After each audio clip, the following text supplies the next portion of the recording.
কেউ কথা রাখেনি। ৩৩ বছর কাটল, কেউ কথা রাখেনি। ছেলেবেলায় এক অষ্টমী তার আগমনী গান হঠাৎ থামিয়ে বলেছিল, শুক্লা দ্বাদশীর দিন অন্তরাটুকু শুনিয়ে যাবে। তারপর কত চন্দ্রভুক অমাবস্যা চলে গেল, কিন্তু সেই অষ্টমী আর এলো না। ২৫ বছর প্রতীক্ষায় আছি।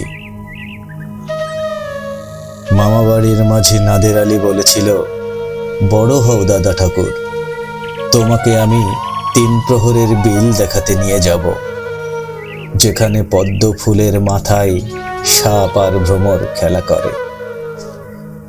নাদের আলী, আমি আর কত বড় হব?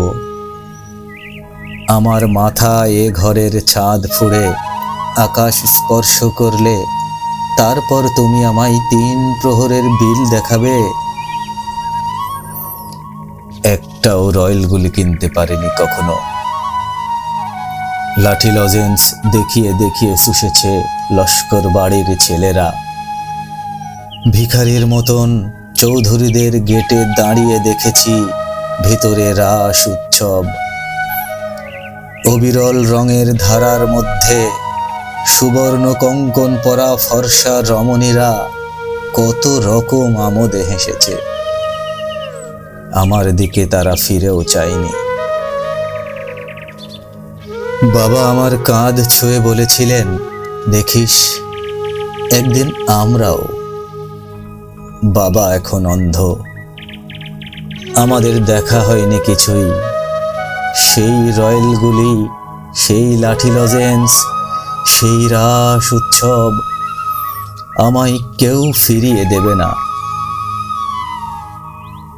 বুকের মধ্যে সুগন্ধি রুমাল রেখে বরুণা বলেছিল, যেদিন আমায় সত্যিকারের ভালোবাসবে সেদিন আমার বুকেও এরকম আতরের গন্ধ হবে।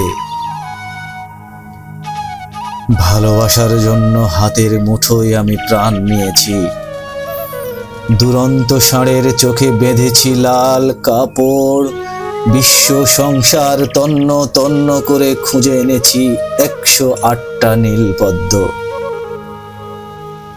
তবুও কথা রাখিনি বরুণা। এখন তার বুকে শুধুই মাংসের গন্ধ। এখনো সে যে কোনো নারী। কেউ কথা রাখেনি। ৩৩ বছর কাটল, কেউ কথা রাখে না।